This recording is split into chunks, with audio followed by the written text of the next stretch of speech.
Models എന്ന് പറയുന്ന ഒരു പർട്ടിക്കുലർ കൺസെപ്റ്റ് ആണ് നമ്മൾ പറയാൻ പോകുന്നത്. അതായത് നമ്മൾ നോർമലി ഒരു കമ്മ്യൂണിക്കേഷൻ നടക്കുന്ന സമയത്ത് കഴിഞ്ഞ ക്ലാസ്സിൽ നമ്മളൊരു കമ്മ്യൂണിക്കേഷൻ മോഡൽ എന്ന് പറയുന്ന ഒരു ചെറിയൊരു കാര്യമൊക്കെ നമ്മൾ പറഞ്ഞിട്ടുണ്ടായിരുന്നു. അതായത് ഒരു സെൻഡറും റിസീവറും അവർ തമ്മിലുള്ള ഡേറ്റ ട്രാൻസ്ഫർ എന്ന് പറയുന്നത് എങ്ങനെയാണ് നടക്കുന്നത് എന്നുള്ളതെല്ലാം നമ്മൾ കഴിഞ്ഞ ക്ലാസ്സിലെ ഒരു കമ്മ്യൂണിക്കേഷൻ മോഡൽ എന്ന് പറയുന്ന ഒരു കൺസെപ്റ്റ് വെച്ച് ഞാൻ ജസ്റ്റ് ഒന്ന് പറഞ്ഞു തന്നിട്ടുണ്ടായിരുന്നു എന്നാണ് നേരത്തെ ഒരു സ്ലൈഡിൽ ഓൾറെഡി നമ്മൾ പറഞ്ഞായിരുന്നു. ഒരു നമുക്കൊരു സെൻഡർ ഉണ്ട്, ഒരു റിസീവർ ഉണ്ട്, അവിടെ ഒരു എൻക്രിപ്ഷൻ ഡീക്രിപ്ഷൻ ഈ ഒരു ഫിഗർ വെച്ചിട്ട് നമ്മൾ കഴിഞ്ഞ ക്ലാസ്സിൽ ജസ്റ്റ് ഒന്ന് പറഞ്ഞായിരുന്നു അല്ലെ. എന്താണ് അവിടെ സംഭവിക്കുന്നത്? ഒരു സെൻഡർ ഉണ്ട്, ഒരു റിസീവർ ഉണ്ട്, അവർക്കിടയിൽ എൻകോഡർ ഡീകോഡർ എന്ന് പറയുന്ന ഒരു സർക്യൂട്ട് ഉണ്ട്.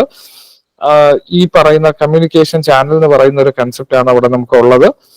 കമ്മ്യൂണിക്കേഷൻ ചാനലിൽ എന്താ സംഭവിക്കുന്നതെന്ന് പറഞ്ഞാൽ ഡേറ്റ എന്ന് പറയുന്നത് ഒരു പോയിന്റിൽ നിന്നും അടുത്ത പോയിന്റിലേക്ക് മൂവ് ചെയ്യുന്നത് എങ്ങനെയാണ് എന്നൊക്കെ നമ്മൾ കഴിഞ്ഞ ക്ലാസ്സിൽ പറഞ്ഞായിരുന്നു.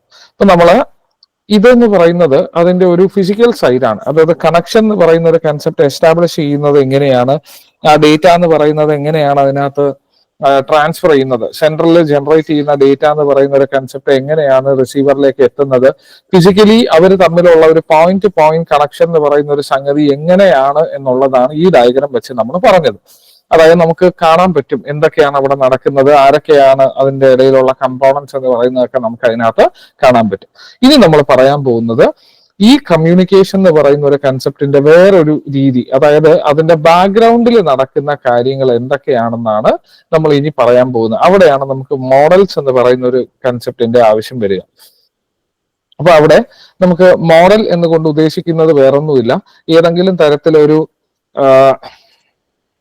ഒരു റെഫറൻസ് ആണ്. റെഫറൻസ് എന്ന് പറഞ്ഞാൽ എങ്ങനെയാണ് രണ്ട് സിസ്റ്റംസ് എന്ന് പറയുന്ന ഒരു സംഗതി കൊണ്ട് നമ്മൾ കമ്മ്യൂണിക്കേഷൻ എന്ന് പറയുന്ന ഒരു കൺസെപ്റ്റ് പോസിബിൾ ആക്കുന്നത് എന്ന് പറയുന്ന ഒരു എലിമെന്റിനെയാണ് you call it as a model. അതായത് ഞാനിപ്പോ കുറച്ച് മുമ്പ് ഒരു ഫിഗർ കാണിച്ചു. ആ ഫിഗറിനകത്ത് കമ്മ്യൂണിക്കേഷൻ എങ്ങനെ നടക്കുന്നു എന്ന് ഫിസിക്കലിയാണ് നമ്മൾ കണ്ടത്. പക്ഷെ അതിന്റെ ബാക്ക്ഗ്രൗണ്ടിൽ പലതരത്തിലുള്ള ഓപ്പറേഷൻസ് എന്ന് പറയുന്ന ഒരു കൺസെപ്റ്റ് ഉണ്ട്.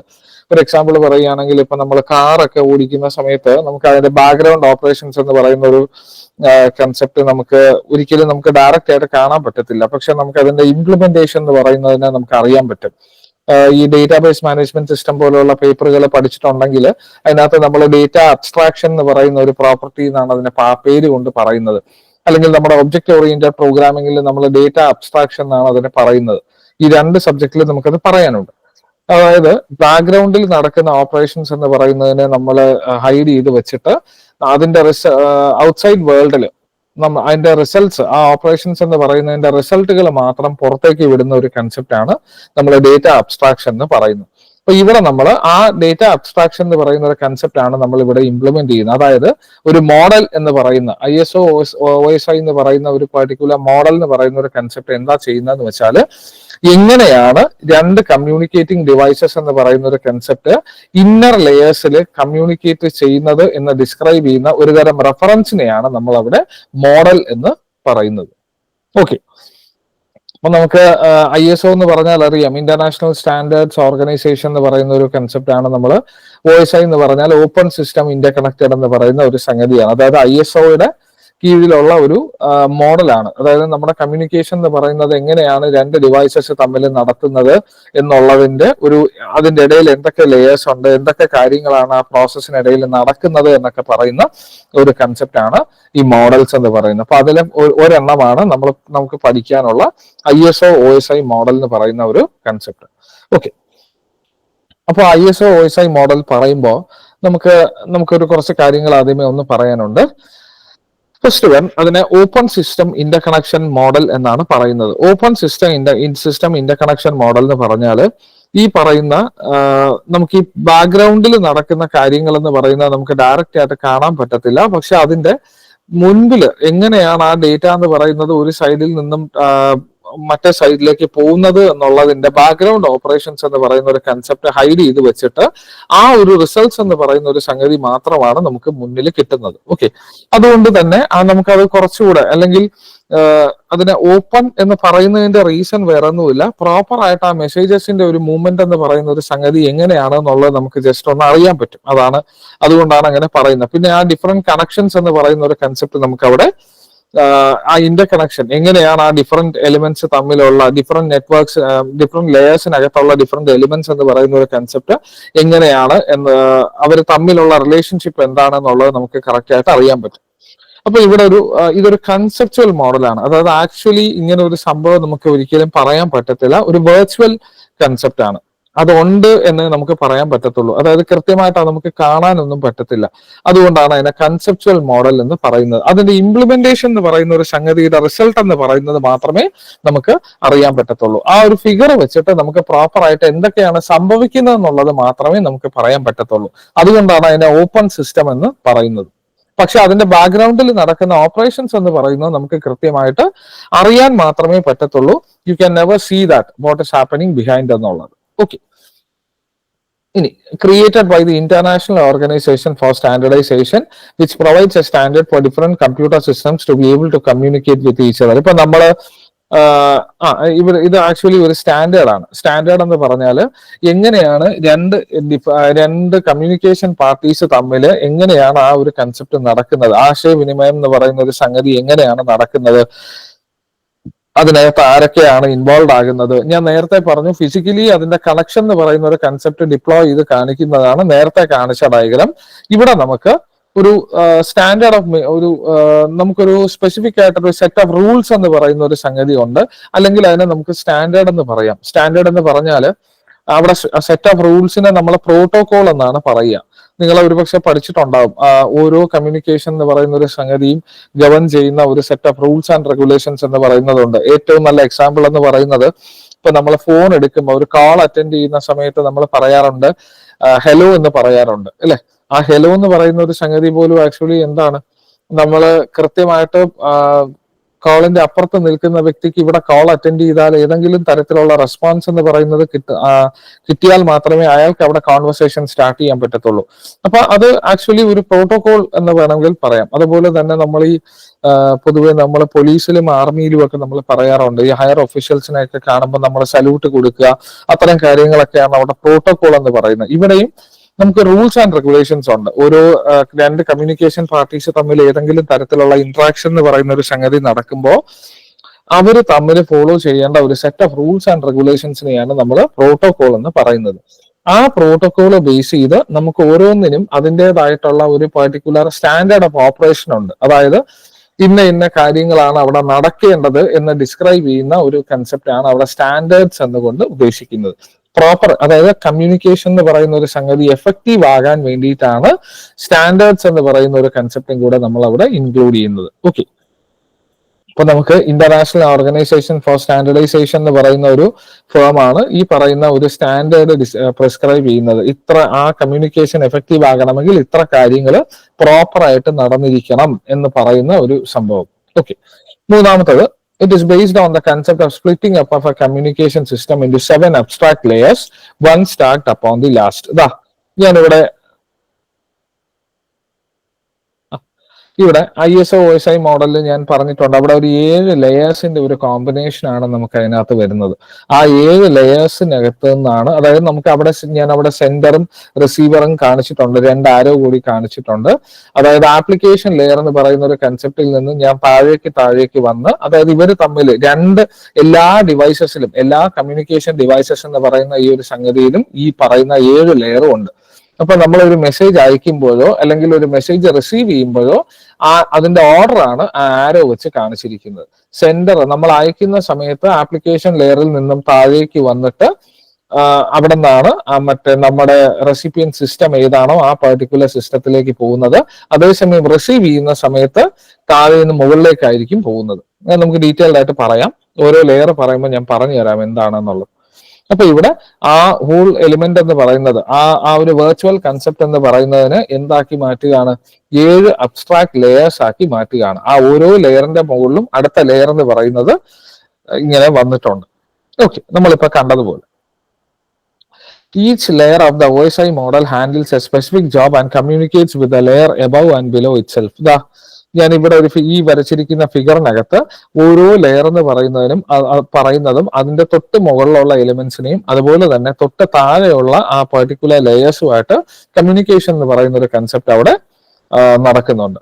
ഓക്കെ, അതാണ് ആ പോയിന്റ് പറയുന്നത്. All these 7 layers work collaboratively to transmit the data from one person to another across the globe. നമ്മൾ പറഞ്ഞു രണ്ട് കമ്മ്യൂണിക്കേഷൻ ഡിവൈസസ് യൂസ് ചെയ്യുന്ന 2 പേരുണ്ടെങ്കിൽ ആ 2 വ്യക്തികൾക്കും ഇടയിലുള്ള ഫസ്റ്റ് നമ്മുടെ ഫിസിക്കലി നമ്മൾ നേരത്തെ ഒരു ഫിഗർ കാണിച്ചു, അവരുടെ കണക്ഷൻ എങ്ങനെയാണെന്ന് പറയുന്ന ഒരു ഫിഗർ നമ്മൾ കാണിച്ചു. സെൻഡർ ഉണ്ട്, റിസീവർ ഉണ്ട്, എൻകോഡിംഗ് ഡീകോഡിംഗ് സർക്യൂട്ട്സ് ഉണ്ട്, കമ്മ്യൂണിക്കേഷൻ ചാനൽ ഉണ്ടെന്ന് കഴിഞ്ഞ ക്ലാസ്സിൽ നമ്മൾ പറഞ്ഞു. ഇവിടെ അതിന്റെ ബാക്ക്ഗ്രൗണ്ടിൽ ഓരോ സിസ്റ്റത്തിലും, അതായത് സെൻഡർ എന്ന് പറയുന്ന വ്യക്തി ഉപയോഗിക്കുന്ന ഫോണോ കമ്പ്യൂട്ടറോ ലാപ്ടോപ്പോ ടാബോ ആ ഡിവൈസ് എന്ന് പറയുന്നതിലും അതുപോലെ റിസീവർ യൂസ് ചെയ്യുന്ന ഡിവൈസിന്റെ അകത്തും എങ്ങനെയാണ് ഈ ഡേറ്റ പ്രോപ്പർ ആയിട്ട് അറേഞ്ച് ചെയ്ത് നമ്മുടെ മുന്നിൽ വിത്തിൻ സെക്കൻഡ്സ് എത്തുന്നത്. ഇപ്പൊ നമ്മുടെ വാട്സാപ്പ് ചാറ്റ് എന്ന് പറയുന്നതൊക്കെ നമുക്ക് വിത്തിൻ സെക്കൻഡ്സ് തന്നെ നമുക്ക് നെറ്റ് ഉണ്ടെങ്കിൽ അവിടെ ടൈപ്പ് ചെയ്ത് അവിടെ സെൻഡ് എന്ന് പറയുന്നത് വിടുമ്പോൾ തന്നെ നമുക്ക് ഇവിടെ കിട്ടുന്നില്ലേ? ആ ഒരു കൺസെപ്റ്റ് തന്നെയാണ്. അതായത് within very short span of time നമുക്ക് ഡേറ്റ എന്ന് പറയുന്നത് ഒരാളിൽ നിന്നും അടുത്ത ആളിലേക്ക് കൊണ്ടുപോകാൻ സാധിക്കുന്നുണ്ട്. അത് കൊണ്ടുപോകണമെങ്കിൽ ആ ഡിവൈസിനകത്തുള്ള 7 ലെയർ അല്ലെങ്കിൽ ആ ഡിവൈസിനകത്ത് എക്സിസ്റ്റ് ചെയ്യുന്ന OSI മോഡൽ എന്ന് പറയുന്ന കൺസെപ്റ്റിന്റെ 7 ലെയറും പ്രോപ്പർ ആയിട്ട് വർക്ക് ചെയ്താൽ മാത്രമേ ആ കമ്മ്യൂണിക്കേഷൻ അവിടെ കറക്റ്റ് ആയിട്ട് നടക്കത്തുള്ളൂ. അപ്പൊ ആ ബാക്ക്ഗ്രൗണ്ടിൽ എന്തൊക്കെ ഓപ്പറേഷൻസ് ആണ് നടക്കുന്നത് എന്നുള്ളതാണ് നമ്മൾ പറയാൻ പോകുന്നത്. ഓക്കെ, അപ്പൊ ഈ ഫിഗർ ഒന്ന് നോക്കുമ്പോൾ നമുക്ക് അതിനകത്ത് ആ ട്രാൻസ്പോർട്ട് ലെയർ എന്ന് പറയുന്ന ഒരു സംഗതിയാണ് അവിടുത്തെ ഹാർട്ട് എന്ന് പറയുന്നത്. ഹാർട്ട് എന്ന് പറഞ്ഞാൽ പ്രോപ്പർ ആയിട്ട് ആ ട്രാൻസ്പോർട്ട് ലെയർ ആണ് ഈ 2 ലെയേഴ്സിനെയും, അതായത് നമ്മൾ ഹാർഡ്വെയർ ലെയർ എന്നും സോഫ്റ്റ്വെയർ ലെയർ എന്നും പറയും. അത് എന്തുകൊണ്ടാന്ന് വെച്ചാൽ ഈ ട്രാൻസ്പോർട്ട് ലെയർ 2 ലെയേഴ്സിനെയും കമ്പൈൻ ചെയ്ത് ചേർത്ത് നിർത്തുന്നത് ഈ പറയുന്ന ട്രാൻസ്പോർട്ട് ലെയർ ആണ്. അതുകൊണ്ടാണ് അവിടെ നമുക്ക് ഹാർട്ട് ഓഫ് OSI മോഡൽ എന്ന് പറയുന്നത്. നമുക്ക് മൊത്തത്തിൽ ഒരു 7 മോഡൽ ഉണ്ട്. നമ്മളത് താഴേന്ന് മുകളിലേക്കായിരിക്കും നോർമലി നമ്മൾ പറയുക. ഓക്കെ, അതിൽ ഫസ്റ്റ് വണ്ണാണ് ഫിസിക്കൽ ലെയർ എന്ന് പറയുന്നത്, രണ്ടാമത്തത് ഡേറ്റ ലിങ്ക് ലെയർ, മൂന്നാമത്തത് network layer, transport layer, session layer, presentation layer, application layer. Okay, അതില് ഈ ട്രാൻസ്പോർട്ട് ലെയർ എന്ന് പറയുന്ന 4ാമത്തെ ലെയർ ആണ് ആ OSI എന്ന് പറയുന്ന ഒരു പെർട്ടിക്കുലർ കൺസെപ്റ്റിന്റെ ഹാർട്ട് എന്ന് പറയുന്ന ഒരു സംഗതി. ഓക്കെ,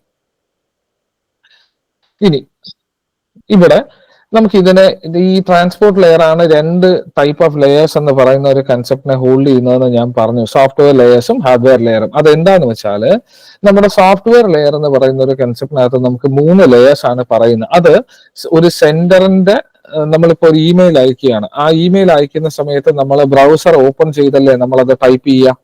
ആ ബ്രൗസർ എങ്ങനെയാണ് വരുന്നത്? നമ്മൾ ഓപ്പൺ ചെയ്തിട്ട് നമ്മൾ ജിമെയിലിന്റെ ഇത് കൊടുക്കും, അതിനകത്ത് നമ്മൾ അക്കൗണ്ട് ഓപ്പൺ ചെയ്യും, പാസ്വേഡ് കൊടുക്കും. അങ്ങനെ നമ്മൾ ആ വെബ് ബ്രൗസർ എന്ന് പറയുന്ന ഒരു പെർട്ടിക്കുലർ കൺസെപ്റ്റ് യൂസ് ചെയ്തിട്ടാണ് നമുക്ക് നമ്മുടെ ടാസ്ക് എന്ന് പറയുന്നത് നമ്മൾ കംപ്ലീറ്റ് ചെയ്യുന്നത്, ഇല്ലേ? അത് വെച്ച് ആ ഒരു കണ്ടക്സ്റ്റില് അതുപോലെ തന്നെ പ്രസന്റേഷൻ ലെയർ എന്ന് പറയുന്ന ഒരു സംഗതി ചെയ്യുന്നത് വേറൊന്നുമില്ല, എങ്ങനെയാണ് നമ്മുടെ അതിനകത്ത് കണ്ടെയ്ൻ ചെയ്യുന്ന ടോട്ടൽ ഡേറ്റ എന്ന് പറയുന്നത് എങ്ങനെയാണ് നമുക്ക് മുന്നിൽ പ്രോപ്പർ ആയിട്ട് പ്രസന്റ് ചെയ്യുന്നത് എന്ന് പറയുന്ന ഒരു സംഗതിയാണ് U call it as presentation layer. അതായത് യൂസറിന് മുന്നിൽ അതെങ്ങനെ അവതരിപ്പിക്കുന്നു എന്നുള്ളത്. മൂന്നാമത്തത് സെഷൻ ലെയർ. അതിന്റെ ഏറ്റവും താഴെയുള്ളത് സെഷൻ ലെയർ. അത് നമുക്ക് എങ്ങനെയാണ് അതിന്റെ കണക്ഷൻ എസ്റ്റാബ്ലിഷ് ചെയ്യുന്നത് നമുക്കത് പറയാം.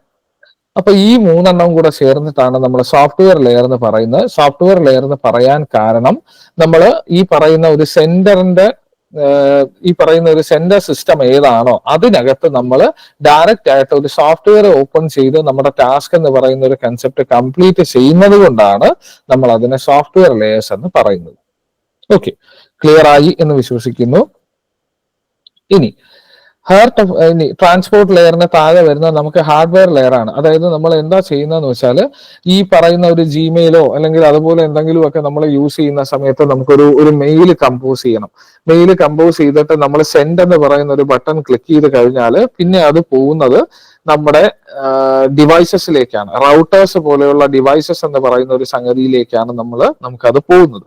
ആ റൗട്ടേഴ്സ് എന്ന് പറയുന്ന ഒരു പർട്ടിക്കുലർ റൗട്ടേഴ്സ് ഉണ്ട്, നമ്മുടെ സ്വിച്ച്, ഹബ്ബ്, അതുപോലുള്ള കുറെ കാര്യങ്ങൾ നമുക്ക് നെറ്റ്വർക്കിനകത്തുണ്ട്. അപ്പൊ അവിടെയൊക്കെ ചെയ്യുന്നത് എന്താന്ന് വെച്ചാൽ ഇത്തരം ഡിവൈസസ് എന്ന് പറയുന്ന കൺസെപ്റ്റ് ഒക്കെ അവിടെ വരുന്നത് കൊണ്ടാണ് അതിന് ഹാർഡ്വെയർ ലെയർ, അതായത് നമ്മുടെ ഡേറ്റ എന്ന് പറയുന്നത് പല രൂപത്തില് ഓരോ നെറ്റ്വർക്കിലോട്ടും, അതായത് അടുത്തടുത്ത റൗട്ടേഴ്സ് എന്ന് പറയുന്ന ഡിവൈസസ് ആണ് അതിനെ പ്രോപ്പർ ആയിട്ട് ഒരു സ്ഥലത്ത് നിന്ന് അടുത്ത സ്ഥലത്തേക്ക് കൊണ്ടുപോകുന്നത്, ഇല്ലേ? നമ്മൾ കഴിഞ്ഞ ക്ലാസ്സിൽ പറഞ്ഞു in the form of packets എന്നൊക്കെ പറഞ്ഞു. അപ്പൊ അങ്ങനെ നമ്മുടെ മെയിൽ എന്ന് പറയുന്നത് നമ്മൾ അത് ഓപ്പൺ ചെയ്ത് ടൈപ്പ് ചെയ്ത് സെൻഡ് എന്ന് പറയുന്ന ഒരു ബട്ടൺ നമ്മൾ ക്ലിക്ക് ചെയ്ത് കഴിഞ്ഞാൽ പിന്നെ ആ ഡേറ്റ എന്ന് പറയുന്നത് കുറെ ഹാർഡ്വെയർ എക്യുപ്മെന്റ്സിന്റെ കൺട്രോളിലാണ്. നമ്മുടെ കമ്മ്യൂണിക്കേഷൻ മീഡിയ, റൗട്ടേഴ്സ്, അത്തരം കാര്യങ്ങളിലൂടെ ഒപ്റ്റിക്കൽ ഫൈബർ കേബിൾസ് എന്നൊക്കെ നമ്മൾ കഴിഞ്ഞ ക്ലാസ്സിൽ പറഞ്ഞു. അപ്പൊ അത്തരം എലിമെന്റ്സ് എന്ന് പറയുന്ന ഒരു കൺസെപ്റ്റിലൂടെയാണ് സെൻഡറിൽ നിന്നും റിസീവറിലേക്ക് ആ ഡേറ്റ എന്ന് പറയുന്ന ഒരു പർട്ടിക്കുലർ കൺസെപ്റ്റ് പോകുന്നത്. അതുകൊണ്ടാണ് ആ മൂന്നെണ്ണത്തിനെയും നമ്മൾ ഹാർഡ്വെയർ ലെയേഴ്സ് എന്ന് പറയുന്നത്. ഓക്കെ, ക്ലിയർ ആണോ? ക്ലിയർ ആയി എന്ന് വിശ്വസിക്കുന്നു. ഓക്കെ, അപ്പൊ ഇത് വളരെ ഇമ്പോർട്ടന്റ് ആയിട്ടുള്ള ഒരു ടോപ്പിക് ആണ് കമ്പ്യൂട്ടർ നെറ്റ്വർക്സിൽ. ശരി, അപ്പൊ നമുക്ക് ഒരു 7 ലെയേഴ്സ് എന്ന് പറയുന്ന ഒരു സംഗതിയാണ് നമുക്ക് അവിടെ പറയാനുള്ളത്. ഞാൻ ഇവിടെ ഒരു ആരോ വരച്ചിരിക്കുന്നു എന്ന് പറഞ്ഞില്ലേ? ആരോ, അവിടെ 2 ആരോ കണ്ടായിരുന്നോ? സെൻഡർ, റിസീവർ എന്ന് പറയുന്ന ആരോ എന്ന് പറയുന്നത് എന്താ ചെയ്യുന്നതെന്ന് വെച്ചാല്, നമ്മൾ അയക്കുന്ന സമയത്ത് ആപ്ലിക്കേഷൻ ലെയർ എന്ന് പറയുന്നത്, ഇപ്പൊ ഞാൻ ഇവിടെ ക്ലാസ് എടുക്കുന്നു, ഞാൻ നിങ്ങൾക്ക് ക്ലാസ് എടുക്കുന്ന സമയത്ത് ഞാൻ ഗൂഗിൾ മീറ്റ് എന്ന് പറയുന്ന, അതായത് ബ്രൗസർ എടുത്ത് അതിനകത്ത് ഗൂഗിൾ മീറ്റ് എന്ന് പറയുന്ന ഒരു പ്ലാറ്റ്ഫോമിനകത്താണ് ഞാൻ നിങ്ങൾക്ക് ക്ലാസ് എടുക്കുന്നത്. അപ്പൊ എന്റെ വോയിസും ഞാനിവിടെ ഷെയർ ചെയ്യുന്ന വിഷ്വൽസ് എന്ന് പറയുന്നതും ആക്ച്വലി എന്റെ ആപ്ലിക്കേഷൻ ലെയർ എന്ന് പറയുന്ന ഒരു സംഗതിയാണ് പ്രോസസ് ചെയ്ത് താഴോട്ട്, അതായത് ആപ്ലിക്കേഷൻ ലെയർ, അവിടുന്ന് പ്രസന്റേഷൻ ലെയർ, അങ്ങനെ കമ്മ്യൂണിക്കേഷൻ ചാനലിലേക്ക് ഇറക്കി വിടുന്നതും നിങ്ങൾക്ക് അവിടുത്തെ കമ്മ്യൂണിക്കേഷൻ ചാനലിൽ നിന്ന് നിങ്ങളുടെ സിസ്റ്റത്തിലേക്ക് എടുക്കുമ്പോൾ, അല്ലെങ്കിൽ നിങ്ങൾ ഇപ്പൊ ഫോണോ ലാപ്ടോപ്പോ ടാബോ എന്താന്ന് വെച്ചാൽ നിങ്ങൾ യൂസ് ചെയ്യുന്നതിൽ ആ കമ്മ്യൂണിക്കേഷൻ ചാനലിൽ നിന്ന് ആ പെർട്ടിക്കുലർ ഡിവൈസിന്റെ ഫിസിക്കൽ ലെയർ ആയിരിക്കും ആദ്യം അതിനെ അക്സെപ്റ്റ് ചെയ്യുക. എന്നിട്ട് പ്രോസസ് ചെയ്താണ് ആപ്ലിക്കേഷൻ ലെയർ എന്ന് പറയുന്ന കൺസെപ്റ്റില്, പ്രസന്റേഷൻ ആപ്ലിക്കേഷൻ എന്ന് പറയുന്ന കേസിൽ നിങ്ങളെ കൺമുന്നിൽ ഞാൻ പറയുന്ന വോയിസും ഞാൻ അയക്കുന്ന വിഷ്വൽസ് എന്ന് പറയുന്ന ഒരു സംഗതിയും വിത്തിൻ നോ ടൈം നിങ്ങളുടെ അടുത്തേക്ക് എത്തുന്നതും അങ്ങനെയാണ്. അപ്പൊ സെൻഡറിന്റെ ഭാഗത്ത് നിന്ന് നോക്കുമ്പോൾ ആപ്ലിക്കേഷൻ ലെയർ എന്ന് പറയുന്ന ഒരു സംഗതിയിലാണ് നമ്മൾ ഏതെങ്കിലും തരത്തിലുള്ള ഒരു പെർട്ടിക്കുലർ എലിമെന്റ്, നമുക്കൊരു മെസ്സേജ് അയക്കണമെന്നുണ്ടെങ്കിൽ നമ്മൾ ബ്രൗസറോ അല്ലെങ്കിൽ ആ ആപ്ലിക്കേഷൻ, ഫോർ എക്സാമ്പിൾ ഇപ്പൊ വാട്സാപ്പിൽ മെസ്സേജ് അയക്കുന്നത്, ഫേസ്ബുക്കിൽ മെസ്സേജ് അയക്കുന്നതെല്ലാം അതിന്റെ പരിധിയിൽ വരുന്നതാണ്. ഓക്കെ, ആ ആപ്ലിക്കേഷൻ എന്ന് പറയുന്ന ഒരു സംഗതി ഓപ്പൺ ചെയ്ത് അതിനകത്തുകൂടിയാണ് നമ്മൾ ഇൻഫർമേഷൻ അയക്കുന്നത്. അതേസമയം റിസീവറിന്റെ അവിടെ നമുക്ക് കിട്ടുന്ന മെസ്സേജ് എന്ന് പറയുന്ന ഒരു സംഗതിയെ ഞാൻ ഡീറ്റെയിൽഡ് ആയിട്ട് പറയാം, കൺസെപ്റ്റ് ഒന്ന് അറിഞ്ഞിരുന്നാൽ മതി. ഡീറ്റെയിൽഡ് ആയിട്ട് നമ്മൾ ഇപ്പൊ ഡിസ്കസ് ചെയ്യും. അതേസമയം ഈ പറയുന്ന റിസീവർ എന്ന് പറയുന്ന ഒരു കൺസെപ്റ്റിനകത്ത് അവരെന്താ ചെയ്യുന്നത്, അവരുടെ കമ്മ്യൂണിക്കേഷൻ ചാനലിൽ നിന്ന്, ഇവിടെ കമ്മ്യൂണിക്കേഷൻ ചാനലിൽ നിന്ന് കിട്ടുന്ന ഡേറ്റ എന്ന് പറയുന്നത് ആദ്യം വാങ്ങുന്നത് ഫിസിക്കൽ ലെയർ ആയിരിക്കും. എന്നിട്ട് പ്രോസസ് ചെയ്താണ് ആ മെസ്സേജ് എന്ന് പറയുന്നത് ആപ്ലിക്കേഷൻ ലെയർ അല്ലെങ്കിൽ പ്രസന്റേഷൻ ലെയർ എന്ന് പറയുന്ന ഒരു പർട്ടിക്കുലർ കൺസെപ്റ്റ് വരെ എത്തിച്ച് അത് കറക്റ്റ് ആയിട്ട് നിങ്ങളിലേക്ക് എത്തി. എന്റെ സൗണ്ടും എന്റെ വിഷ്വലൈസേഷനും എല്ലാം, ഞാൻ ഷെയർ ചെയ്യുന്ന വിഷ്വൽസും എല്ലാം നിങ്ങളിലേക്ക് എത്തിക്കുന്നത്. ഓക്കെ, ഇവിടെ ആക്ച്വലി എന്റെ സൈഡിൽ നിന്ന് നടക്കുന്ന, സെന്ററിന്റെ സൈഡിൽ നിന്ന് നോക്കുമ്പോൾ ആപ്ലിക്കേഷൻ ലെയർ എന്ന് പറയുന്ന ഒരു കൺസെപ്റ്റിൽ നിന്നും ഞാൻ ഫിസിക്കൽ ലെയർ വരെ ഓരോ ഡേറ്റ എന്ന് പറയുന്നത് കൊടുക്കും. ഫിസിക്കൽ ലെയർ ആണ് അതിനെ കമ്മ്യൂണിക്കേഷൻ ചാനലിലോട്ട് ഇറക്കി വിടുന്നത് ത്രൂ റൗട്ടേഴ്സ്. ഓക്കെ, അപ്പൊ ഇത്രയും കാര്യങ്ങളാണ് നമുക്ക് ബേസിക് ആയിട്ട് അതിനകത്ത് പറയാനുള്ളത്. ഓക്കെ ആയി എന്ന് വിശ്വസിക്കുന്നു. ഓക്കെ, ശരി. അപ്പൊ അതിലെ ഫസ്റ്റ് വൺ എന്ന് പറയുന്നത് U call that particular concept as physical layer എന്ന് പറയും. ഓക്കെ, അതിൽ ഈ 7 ലെയറുകളാണ് നമുക്ക് നോക്കേണ്ടത്. അപ്പൊ ഫിസിക്കൽ ലെയർ എന്ന് പറഞ്ഞാൽ ആക്ച്വലി എന്താണ്? It's responsible for the actual physical connection between the devices. ഇപ്പൊ നമുക്ക് അറിയാം, ഈ പലതരത്തിലുള്ള ഡിവൈസസ് എന്ന് പറയുന്ന ഒരു സംഗതി ഉണ്ട്. ഒരു കമ്മ്യൂണിക്കേഷന്റെ കൺസെപ്റ്റ് എടുക്കുമ്പോൾ പലതരത്തിലുള്ള ഡിവൈസസ് ഉണ്ട്. അതിൽ ഫസ്റ്റ് വൺ എന്ന് പറയുന്നത് എന്താണ്? നമ്മുടെ റൗട്ടേഴ്സ് ആണ് അതിൽ ഏറ്റവും മെയിൻ ആയിട്ടുള്ളത്, അല്ലെ?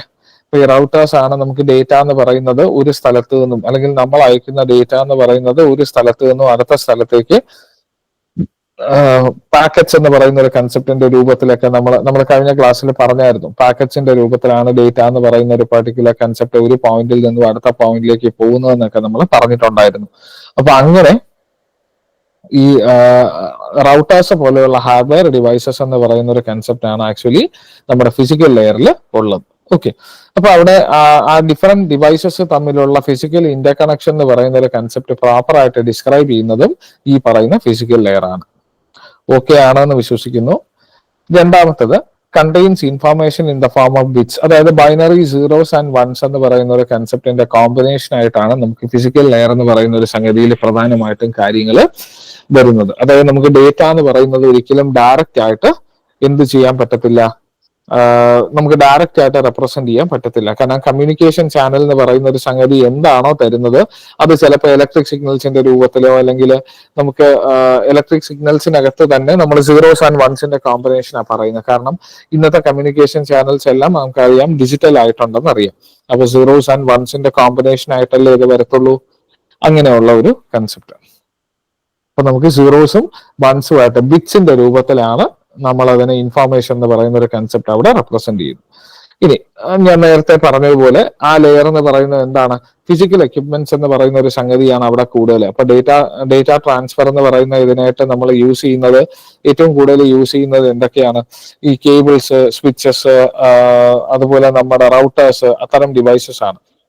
അതുകൊണ്ട് തന്നെ നമുക്ക് ആ ഡേറ്റ ട്രാൻസ്ഫർ എന്ന് പറയുന്ന ഒരു കൺസെപ്റ്റ് അത്രയും ഒരു ഈ പറയുന്ന ഫിസിക്കൽ ലെയർ എന്ന് പറയുന്ന ഒരു സംഗതിയിൽ നമ്മൾ അതിനെ ഹാർഡ്വെയർ ഡിവൈസസ് അല്ലെങ്കിൽ ഹാർഡ്വെയർ ലെയർ എന്ന് പറയുന്ന ഒരു സംഗതിയായിട്ട് നമ്മൾ പറയുന്നത് അതുകൊണ്ടാണ്. കൂടുതലും അവിടെ ഓപ്പറേഷണൽ ആകുന്നത് ഹാർഡ്വെയർ എക്യുപ്മെന്റ്സ് ആണ്.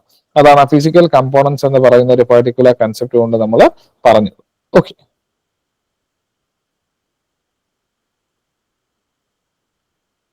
ഓക്കെ.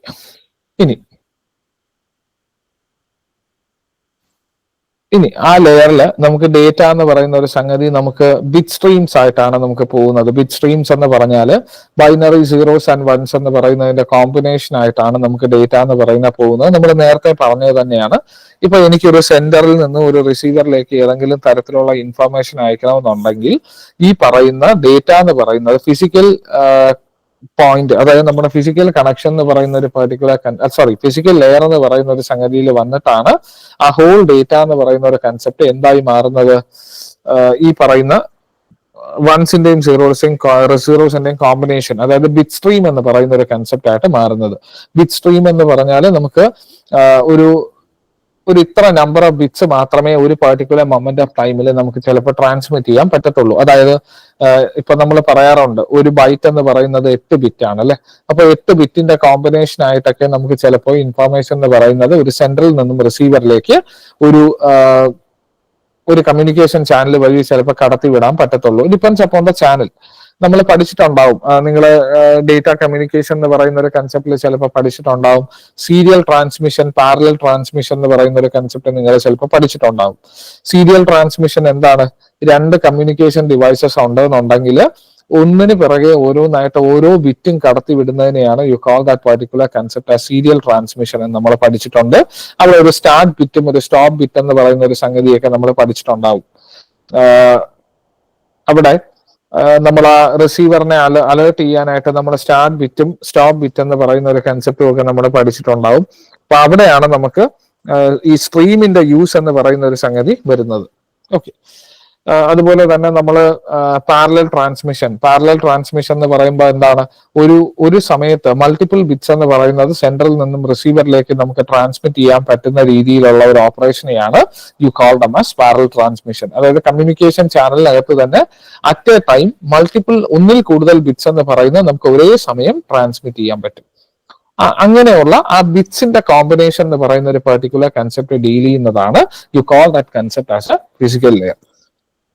അപ്പൊ നമ്മൾ പറയുന്ന ഒരു കേസാണ് ഫിസിക്കൽ ലെയറിൽ നമുക്ക് എപ്പോഴും ബിറ്റ്സിന്റെ രൂപത്തിലായിരിക്കും ഡേറ്റ എന്ന് പറയുന്ന ഒരു സംഗതി റെപ്രസെന്റ് ചെയ്യുക എന്നുള്ളതാണ് പറഞ്ഞത്. അതിന്റെ ഒരു പല റെപ്രസെന്റേഷൻ ഉണ്ട്, അത് ഓരോ ലെയറിലും ഓരോന്നാണ്. അത് നമുക്കൊന്ന് പറയാം. Okay, the physical layer of both the devices must also agree on a signal convention so that ones can be distinguished from zeros on both devices. അപ്പൊ നമുക്ക് അവിടെ ഇവർ തമ്മിലുള്ള ഓപ്പറേഷൻ, അതായത് ഈ രണ്ട് ഡിഫറെന്റ് സിഗ്നൽസ് എന്ന് പറയുന്ന ഒരു കൺസെപ്റ്റ് നമുക്ക് അവിടെ വേണമായിരുന്നു അല്ലെ. രണ്ട് നൊട്ടേഷൻസ് എന്ന് പറയുന്ന ഒരു കൺസെപ്റ്റ് നമുക്ക് അവിടെ വേണം.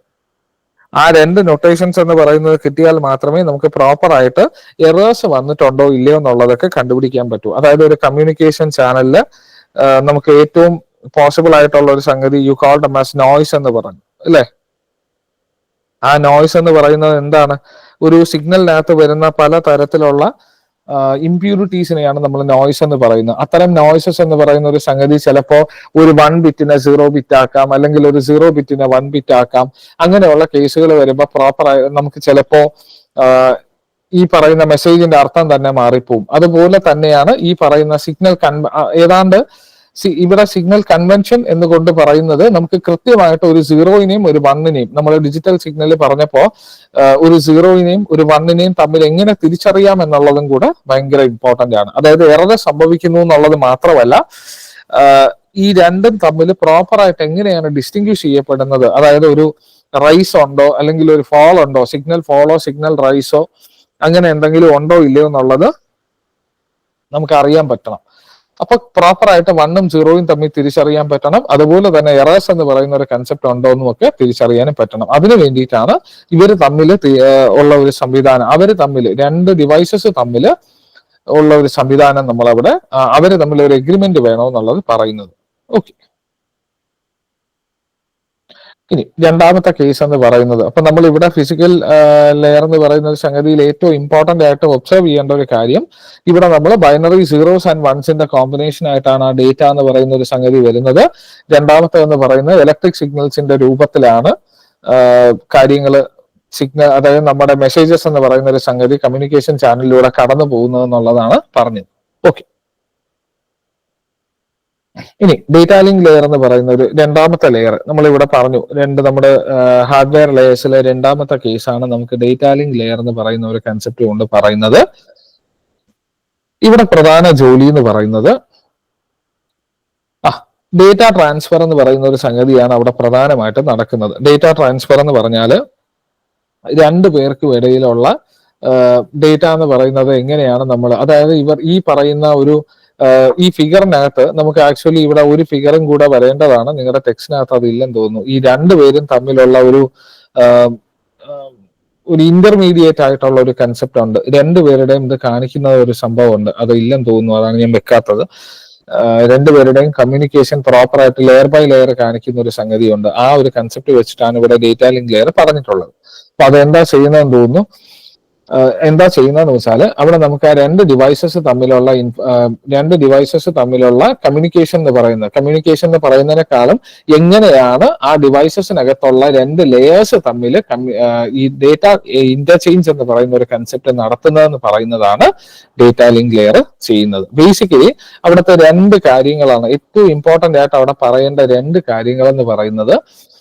ഫസ്റ്റ് വൺ, അവിടെ നമുക്ക് ഫ്രെയിംസ് ആയിട്ടാണ് ഡേറ്റ എന്ന് പറയുന്ന ഒരു കൺസെപ്റ്റ് ട്രാൻസ്മിറ്റ് ചെയ്യപ്പെടുന്നത്. സാധാരണ നമ്മൾ നേരത്തെ ഫിസിക്കൽ ലെയർ എന്ന് പറയുന്ന ഒരു സംഗതിയിൽ നമ്മൾ പറഞ്ഞു ബിറ്റ്സ് ആയിട്ടാണ് പോകുന്നതെന്ന് പറഞ്ഞു. അതായത് സീറോസിന്റെയും വൺസിന്റെയും കോമ്പിനേഷൻ ആയിട്ടോ അല്ലെങ്കിൽ ഒരു സ്ട്രീം ഓഫ് ബിറ്റ്സ് എന്ന് പറയുന്ന ഒരു കൺസെപ്റ്റ് ആയിട്ടോ ആണ് അത് പോകുന്നതെന്ന് നമ്മൾ പറഞ്ഞു. ഇവിടെ വരുമ്പോൾ ബിറ്റ്സിന്റെ കോമ്പിനേഷൻ എന്ന് പറയുന്ന ഒരു സംഗതി U call them as frames. അതായത് ഇപ്പൊ ഒരു 110 എന്ന് പറയുന്ന ഒരു കോമ്പിനേഷൻ അല്ലെങ്കിൽ 101011 എന്ന് പറയുന്ന ഒരു കോമ്പിനേഷൻ ബിറ്റുകളെ പരസ്പരം ഇന്റർകണക്ട് ചെയ്ത് വെക്കുന്ന ഒരു സംഗതിയാണ് U call that particular concept as A frame. അപ്പൊ അങ്ങനെ ഫ്രെയിംസിന്റെ രൂപത്തിലാണ് നമുക്ക് ഡേറ്റ എന്ന് പറയുന്നത്. ഇവിടെ ഡേറ്റാ ലിങ്ക് ലെയറിലെ ഫ്രെയിംസിന്റെ രൂപത്തിലാണ് അത് മുന്നോട്ട് കൊണ്ടുപോകുന്നത്. ആ കമ്മ്യൂണിക്കേഷൻ എന്ന് പറയുന്ന ഒരു കൺസെപ്റ്റ് വെച്ച് നമ്മൾ കൊണ്ടുപോകുന്നത്. ഓക്കെ, അതാണ് ആ രണ്ടാമത്തെ പോയിന്റ് പറയുന്നത്. നെക്സ്റ്റ് വൺ എന്ന് പറയുന്നത് responsible for flow control and error control. ഇത് ഭയങ്കര ഇമ്പോർട്ടന്റ് ആയിട്ടുള്ള ഒരു പോയിന്റ് ആണ്. കാരണം മിക്കവാറും നമ്മുടെ പരീക്ഷയ്ക്ക് ചോദിക്കുന്നത് എങ്ങനെയാണ്, അതായത് ഒരു ക്വസ്റ്റ്യൻ തന്നിട്ട് അവർ ചോദിക്കുന്നത് എന്താണെന്ന് വെച്ചാൽ ഈ പറയുന്ന ഓപ്പറേഷൻസ്, അതായത് താഴെ കാണിച്ചിരിക്കുന്ന ഓപ്ഷൻസിനകത്ത് ഏതൊക്കെയാണ് അതിന്റെ ഫംഗ്ഷൻ അല്ലാത്തത് അല്ലെങ്കിൽ ഏതൊക്കെയാണ് അതിന്റെ ഫംഗ്ഷൻ എന്ന് പറഞ്ഞുകൊണ്ടായിരിക്കും ചിലപ്പോൾ ക്വസ്റ്റ്യൻ ചോദിക്കുന്നത് ഏതെങ്കിലും ഒരു ലെയർ തന്നിട്ട്. അപ്പൊ ഇവിടെ ചെയ്യുന്നത് എന്താണെന്ന് വെച്ചാൽ ഡേറ്റാ ലിങ്ക് ലെയറിനകത്ത് നമ്മൾ ഫ്ലോ കൺട്രോൾ എന്ന് പറയുന്ന ഒരു സംഗതി ചെയ്യുന്നത്, ഞാനൊരു എക്സാമ്പിൾ വെച്ച് പറഞ്ഞുതരാം. നമുക്കിപ്പോ ഒരു പൈപ്പിനകത്ത് നിന്ന് നമ്മൾ വെള്ളം എടുക്കുക എന്ന് പറയുന്നത് അതിന്റെ ഏറ്റവും നല്ല എക്സാമ്പിൾ ആണ്. നമുക്ക് അതിനെ പ്രോപ്പർ ആയിട്ട് റെഗുലേറ്റ് ചെയ്യാൻ പറ്റും അല്ലെ. അതായത് നമ്മളിപ്പോ എന്തെങ്കിലും ഒരു വർക്കിലാണെന്നുണ്ടെങ്കിൽ നമ്മളൊരു പൈപ്പ് തുറന്നു വിട്ടിട്ട് ഒരു ബക്കറ്റിൽ വെള്ളം നിറയാൻ വിടുകയാണ്. അപ്പൊ നമ്മള് അതിന്റെ ഫുൾ സ്പീഡിൽ തുറന്നു വിട്ട് കഴിഞ്ഞാൽ നമുക്ക് ചുരുങ്ങിയ സമയം കൊണ്ട് ആ ബക്കറ്റ് എന്ന് പറയുന്നത് ഫുള്ളാകും. അതേസമയം നമുക്ക് വേറെ എന്തെങ്കിലും ജോലി ഉണ്ടെന്നുണ്ടെങ്കിൽ നമ്മൾ വളരെ ചെറിയൊരു പോർഷൻ എന്ന് പറയുന്ന ഒരു സംഗതി മാത്രം, അതായത് ജസ്റ്റ് അതിനെ ഒന്ന് ഒരു ചെറിയ രീതിയിൽ ഒന്ന് തുറന്നു വെച്ചിട്ട്, അതായത് ഒരു നൂല് പോലെയോ മറ്റോ വെള്ളം വരുന്ന രീതിയിൽ ഒന്ന് തുറന്നു വെച്ചിട്ട് നമ്മൾ ബാക്കി ജോലി ചെയ്യാനായിട്ട് പോകും. അപ്പൊ കുറെ കഴിയുമ്പോൾ അത്രയും സമയം എടുത്ത് അത് നിറയുകയും ചെയ്യും. ആ ഒരു കൺസെപ്റ്റ് ആണ്. അപ്പൊ നമ്മുടെ ആ റെഗുലേഷൻ എന്ന് പറയുന്നത്, ആ വാട്ടറിന്റെ അളവ് എത്രയാണ് ഒരു പെർട്ടിക്കുലർ മൊമെന്റ് ഓഫ് ടൈമിൽ എത്ര പുറത്തേക്ക് വരണം എന്നുള്ളത് നമുക്ക് തീരുമാനിക്കാൻ പറ്റും. അതിനെയാണ് നമ്മൾ ഫ്ലോ കൺട്രോൾ എന്ന് പറയുന്ന ഒരു കൺസെപ്റ്റ് കൊണ്ട് പറയുന്നത്. ഇവിടെ ഈ പറയുന്ന കേസിലെ ഫ്ലോ കൺട്രോൾ എന്ന് പറഞ്ഞുകൊണ്ട് ഉദ്ദേശിക്കുന്ന വേറൊന്നുമല്ല, നമുക്ക് ഡേറ്റ ലിങ്ക് ലെയറിൽ ഫ്രെയിംസ് ആയിട്ടാണ് നമ്മൾ ഡേറ്റ എന്ന് പറയുന്നത്, നമ്മൾ അയക്കുന്ന മെസ്സേജ് എന്ന് പറയുന്നത് ഫ്രെയിംസ് ആയിട്ടാണ് ഒരു സൈഡിൽ നിന്നും അടുത്ത സൈഡിലേക്ക് സെൻഡർ ടു റിസീവർ എന്ന് പറയുന്നതിൽ പോകുന്നത് അല്ലെ. അപ്പൊ എന്താന്ന് വെച്ചാല് ഈ പറയുന്ന ഫ്രെയിംസ് എന്ന് പറയുന്ന ഒരു കൺസെപ്റ്റ് ആയിട്ട് പോകുമ്പോൾ എത്ര നമ്പർ ഓഫ് ഫ്രെയിംസ് ആണ് ഒരു പെർട്ടിക്കുലർ മൊമെന്റ് ഓഫ് ടൈമിൽ കമ്മ്യൂണിക്കേഷൻ ചാനലിലൂടെ കടന്നു പോകേണ്ടത് എന്ന് തീരുമാനിക്കുന്ന ഒരു സംഗതിയാണ് അവിടെ ഫ്ലോ കൺട്രോൾ. അതായത് അതിൽ എന്താ ഏറ്റവും അതിലെ പ്രോബ്ലം എന്താന്ന് വെച്ചാൽ, ഇപ്പൊ നമ്മുടെ സെന്റർ നമുക്കൊരു ഏത് സിസ്റ്റം എന്ന് പറയുന്ന ഒരു സംഗതി എടുത്താലും അതിനകത്ത് നമുക്ക് 2-3 ഫാക്ടേഴ്സ് ഉണ്ട് അല്ലെ. ഒന്നെന്ന് പറയുന്നത് ഇന്റർനെറ്റ് സ്പീഡ് എന്ന് പറയുന്ന ഒരു കൺസെപ്റ്റ് ഉണ്ട്. പിന്നെ ഒരു സിസ്റ്റത്തിന്റെ ഹാർഡ്വെയർ കോൺഫിഗറേഷൻ. നമുക്കറിയാം ഇപ്പൊ റാം കൂടിയ സിസ്റ്റം ആണെന്നുണ്ടെങ്കിൽ അതിന്റെ പെർഫോമൻസ് എന്ന് പറയുന്നത് അത്രയും സ്പീഡായിരിക്കും. അപ്പോ സെൻഡറും അതുപോലെ റിസീവർ എന്ന് പറയുന്നത് ചിലപ്പോൾ അതിനകത്ത് അതിന്റെ പെർഫോമൻസ് എന്ന് പറയുന്ന റിസീവർ ആയിട്ടിരിക്കുന്ന ഒരു പഴയ കാലത്തെ ഒരു സിസ്റ്റം ആണെന്നുണ്ടെങ്കിൽ വളരെ വേഗത്തിൽ ആ ഡേറ്റ എന്ന് പറയുന്ന ഒരു കൺസെപ്റ്റ് വരുന്ന ഡേറ്റ അല്ലെങ്കിൽ വരുന്ന ഫ്രെയിംസ് എന്ന് പറയുന്നത് വളരെ വേഗത്തിൽ റിസീവ് ചെയ്യാനും പറ്റാതായി പോകും അല്ലെ. അപ്പൊ അങ്ങനെ വരുമ്പോൾ നമുക്ക് അവിടെ ഫ്ലോ കൺട്രോൾ എന്ന് പറയുന്ന ഒരു കൺസെപ്റ്റിന്റെ ഇമ്പോർട്ടൻസ് വരുന്നുണ്ട്. ഫ്ലോ കൺട്രോൾ എന്ന് കൊണ്ട് ഉദ്ദേശിക്കുന്നത് ഹൈ സ്പീഡ് ആയിട്ടുള്ള ഒരു സെൻഡറും അതേസമയം വെരി സ്ലോ ആയിട്ടുള്ള റിസീവറും ഉണ്ടെങ്കിൽ അവിടെ ഒരു ചെറിയൊരു പ്രോബ്ലം വരും. ഈ ടോട്ടൽ ഫ്രെയിംസ് എന്ന് പറയുന്നത് ഒരു പെർട്ടിക്കുലർ മൊമെന്റ് ഓഫ് ടൈമിൽ എത്ര എമൗണ്ട് ഓഫ് ഫ്രെയിംസ് എന്ന് പറയുന്ന ഒരു കൺസെപ്റ്റ് ആണ് അവിടെ നമുക്ക് വേണ്ടത്, അല്ലെങ്കിൽ എത്ര എമൗണ്ട് ഓഫ് ഫ്രെയിംസ് ആണ് അവിടെ സെൻഡ് ചെയ്യുന്ന സമയത്ത് റിസീവറിന് ഓൾറെഡി ഒരു ഇത്ര ഫ്രെയിംസിനെ മാത്രമേ ഒരു സമയത്ത് ഹാൻഡിൽ ചെയ്യാൻ പറ്റത്തുള്ളൂ എന്ന് വിചാരിക്കുക. അങ്ങനെ വരികയാണെങ്കിൽ അതിന് വളരെ വേഗത്തിൽ ഈ സെൻഡർ അയക്കുന്ന ഫ്രെയിംസ് എന്ന് പറയുന്നത് കമ്മ്യൂണിക്കേഷൻ ചാനലിലൂടെ അവിടെ എത്തുമ്പോൾ അവിടെ ഫ്ലഡിങ് എന്ന് പറയുന്ന ഒരു കൺസെപ്റ്റ് ഉണ്ടാകും, അല്ലെങ്കിൽ ഓവർവെൽമിങ് എന്ന് പറയുന്ന ഒരു കൺസെപ്റ്റ് ഉണ്ടാകും. അതായത് റിസീവറിന് താങ്ങാൻ പറ്റുന്നതിനേക്കാളും അപ്പുറം ലോഡ് എന്ന് പറയുന്ന ഒരു സംഗതി അവിടെ സെൻഡർ കൊടുത്തുകൊണ്ടിരിക്കുകയാണ്. അപ്പൊ എന്ത് പറ്റുമെന്ന് വെച്ചാൽ ആ റിസീവറിന്റെ പെർഫോമൻസ് എന്ന് പറയുന്നത് ടോട്ടലി താഴേക്ക് പോകും. അത് റെഗുലേറ്റ് ചെയ്യുന്ന ഒരു കൺസെപ്റ്റ് ആണ് നമ്മൾ ഫ്ലോ കൺട്രോൾ എന്നുകൊണ്ട് ഈ പറയുന്ന കമ്പ്യൂട്ടർ നെറ്റ്വർക്സിനകത്ത് പറയുന്നത്.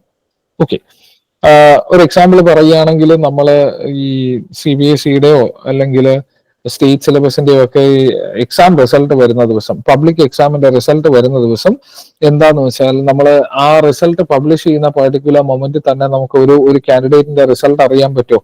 ആ സൈറ്റിന് ഒരു പ്രശ്നം ഉണ്ടാകും അല്ലെ. ആ സൈറ്റ് ഹാങ് ആയി പോകുമെന്ന് നമ്മൾ പറയാറുണ്ട്. അത് ആക്ച്വലി എന്താ സംഭവിക്കുന്നതെന്ന് വെച്ചാൽ അവരുടെ ബിൽഡിങ്ങിൽ ഇരിക്കുന്ന ഒരു പെർട്ടിക്കുലർ സിസ്റ്റത്തിനകത്ത് അല്ലെങ്കിൽ സെർവറിനകത്ത് ഒരുപാട് റിക്വസ്റ്റ് ഒരേ സമയം ഒരു മെഷീനിന് ഹാൻഡിൽ ചെയ്യാൻ പറ്റുന്നതിനപ്പുറമുള്ള ലോഡ് വരുമ്പോഴാണ് ആ സിസ്റ്റത്തിന്റെ പെർഫോമൻസ് അതെല്ലാം തിരിച്ച് ആ സർവീസ് എന്ന് പറയുന്ന പ്രോപ്പർ ആയിട്ട് കൊടുക്കാൻ പറ്റത്തില്ല. ചോദിക്കുന്ന എല്ലാവർക്കും ആ പേജ് എന്ന് പറയുന്നത് ഡെലിവർ ചെയ്യാൻ പറ്റത്തില്ല. അങ്ങനെ വരുമ്പോഴാണ് അത് സ്ലോ ആയി പോകുന്നത്.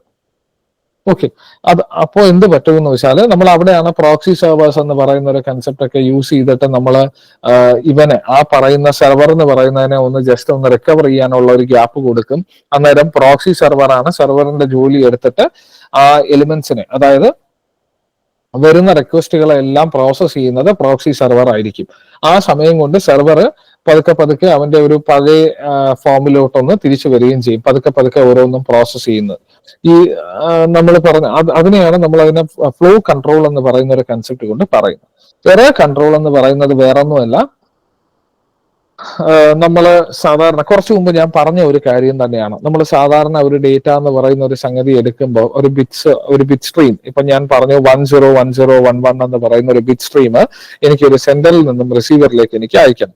ആ അയക്കുന്ന സമയത്ത് ആ ഡേറ്റ എന്ന് പറയുന്ന ഒരു കൺസെപ്റ്റിനകത്ത് നോയ്സിന്റെ പ്രസൻസ് കാരണം, കമ്മ്യൂണിക്കേഷൻ ചാനലിൽ ഉണ്ടാകുന്ന എന്തെങ്കിലും ഒരു ഇഷ്യൂ കാരണം ചിലപ്പോൾ ഒരു 0 ബിറ്റ് എന്ന് പറയുന്നത് 1 ആകാം, ഇല്ലെങ്കിൽ ഒരു 1 ബിറ്റ് എന്ന് പറയുന്നത് 0 ആകാം. അങ്ങനെ വരുമ്പോഴത്തേക്കും നമുക്ക് ഈ പറയുന്ന സെൻഡർ അത് അറിയണമെന്നില്ല. കാരണം ചിലപ്പോൾ ഓൺ ദി വേ കമ്മ്യൂണിക്കേഷൻ ചാനലിലായിരിക്കും അങ്ങനെ ഒരു ചേഞ്ച് വരുന്നത്. അപ്പൊ അയക്കുന്ന ആക്ച്വൽ മെസ്സേജിന്റെ ആ അർത്ഥം തന്നെ മൊത്തത്തിൽ മാറിപ്പോകും അല്ലെ. അങ്ങനെ വരുമ്പോൾ ഈ റിസീവറിന്റെ സൈഡിൽ നമുക്ക് ഏതെങ്കിലും തരത്തിലുള്ള മെക്കാനിസംസ് ഉണ്ടാകണം. അതായത് വരുന്ന എല്ലാ മെസ്സേജും പ്രോപ്പറായിട്ട് അക്സെപ്റ്റ് ചെയ്യുന്നതിന് മുമ്പ് തന്നെ എന്താ ചെയ്യേണ്ടത്? നമുക്ക് അവിടെ വരുന്ന ടോട്ടലി അക്സെപ്റ്റ് ചെയ്യുന്നതിന് മുമ്പ് തന്നെ അതെന്ത് ചെയ്യണം, അതിനകത്ത് ചെക്ക് ചെയ്യണം. അതായത് അക്സെപ്റ്റ് ചെയ്യുന്നതിന് മുമ്പ് നമുക്ക് കിട്ടിയിരിക്കുന്ന മെസ്സേജിനെ ഏതെങ്കിലും തരത്തിലൊരു ഓതന്റിക്കേഷൻ എന്ന് പറയുന്ന ഒരു കൺസെപ്റ്റോ അല്ലെങ്കിൽ എറർ ചെക്കിംഗ് എന്ന് പറയുന്ന ഒരു കൺസെപ്റ്റോ നമുക്ക് അവിടെ അത്തരം ഒരു ടെസ്റ്റ് എന്ന് പറയുന്നത് ഇംപ്ലിമെന്റ് ചെയ്തിട്ട് ആ ഡേറ്റയെ അവിടെ അക്സെപ്റ്റ് ചെയ്യാൻ പറ്റത്തുള്ളൂ. അതാണ് എറർ കൺട്രോൾ എന്ന് പറയുന്ന ഒരു കൺസെപ്റ്റ് കൊണ്ട് മീൻ ചെയ്യുന്നത്. അവിടെ പല ഓപ്പറേഷൻസ് പല കാര്യങ്ങളുണ്ട് എറർ കൺട്രോളിന്.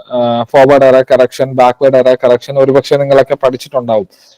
CRC എന്ന് പറയുന്ന ഒരു ടെക്നിക് ഉണ്ട്, cyclic redundancy check, LRC longitudinal redundancy check, പിന്നെ VRC വെർട്ടിക്കൽ റിഡൻഡൻസി ചെക്ക്, പിന്നെ നമ്മുടെ പാരിറ്റി വിത്ത് ആഡ് ചെയ്യുന്ന ഒരു കൺസെപ്റ്റ്, ചെക്ക് സം, അങ്ങനെ കുറെ കാര്യങ്ങൾ ഒരുപക്ഷെ നിങ്ങളൊക്കെ ഡിഗ്രി ലെവലിൽ പഠിച്ചിട്ടുണ്ടാവും. ഓക്കെ,